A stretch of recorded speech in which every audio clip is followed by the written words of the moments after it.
क्या modern city का मतलब है ऊंचे फ्लाईओवर्स, चमचमाते हाईवे या स्काईस्केपर्स?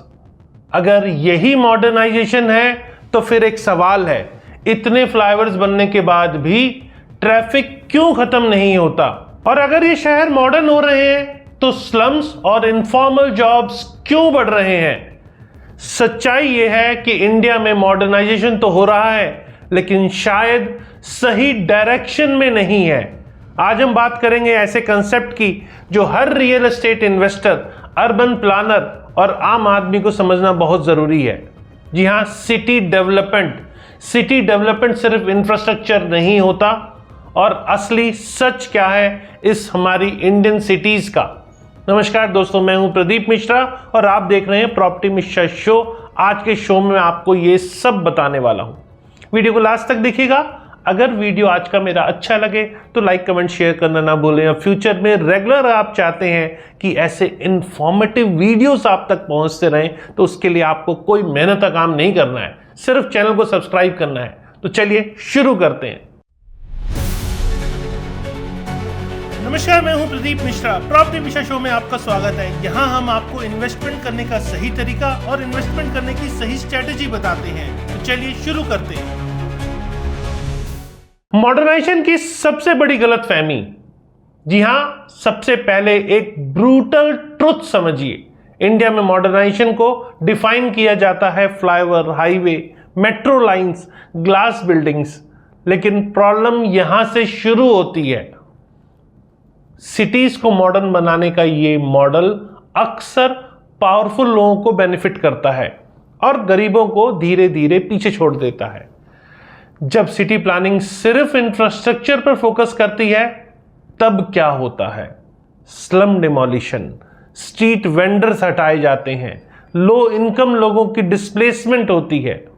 यानी डेवलपमेंट तो होता है, लेकिन इंक्लूसिव डेवलपमेंट नहीं होता। तो इसी से जुड़ा है इंडिया का अर्बन रियलिटी। जी हां, growth versus ground truth. Data पे आपको समझाता हूं, तब थोड़ा क्लियर हो पाएगा और पूरी स्टोरी आप तब समझ पाएंगे। सबसे पहले समझिए इंडिया की रियलिटी। 36% पॉपुलेशन सिटी में रहती है। 2030 तक ये 50% हो जाएगी। मतलब अगले 10 साल में सिटीज में बहुत बड़ा एक्सप्लोजन होने वाला है। लेकिन ट्विस्ट क्या है? इंडिया अभी भी लो मिडिल इनकम कंट्री है।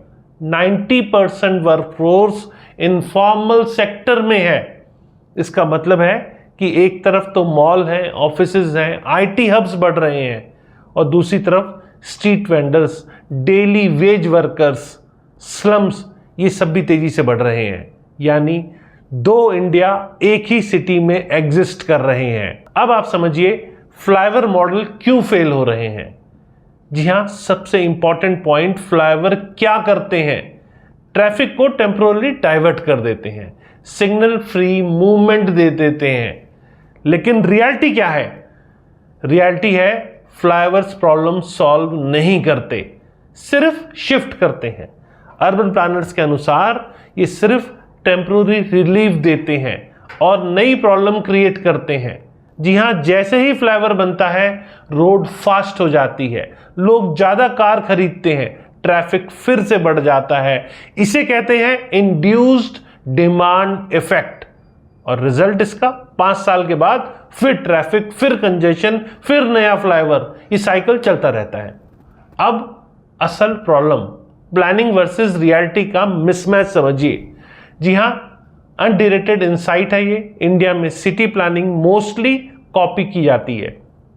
वो किससे करते हैं कॉपी? वेस्टर्न कंट्रीज से। प्रॉब्लम क्या है यहां? जी हां, western cities mostly formal economy है, ऑर्गेनाइज्ड जॉब्स हैं, स्ट्रक्चरल हाउसिंग है। और इंडिया के अंदर informal economy dominant, street vendors, mixed land use.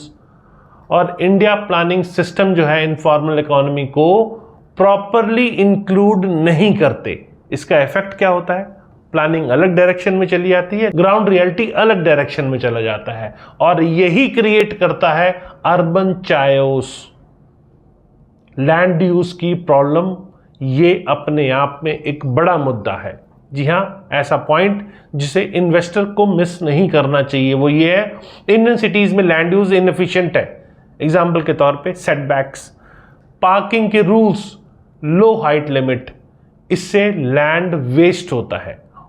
और कहीं ना कहीं जब लैंड प्रॉपरली यूज नहीं होता तो सप्लाई कम हो जाती है, प्राइजेस आर्टिफिशियली बढ़ जाते हैं, लेकिन अफोर्डेबल हाउसिंग नहीं बन पाता, यानी मार्केट डिस्टॉर्टेड हो जाती है।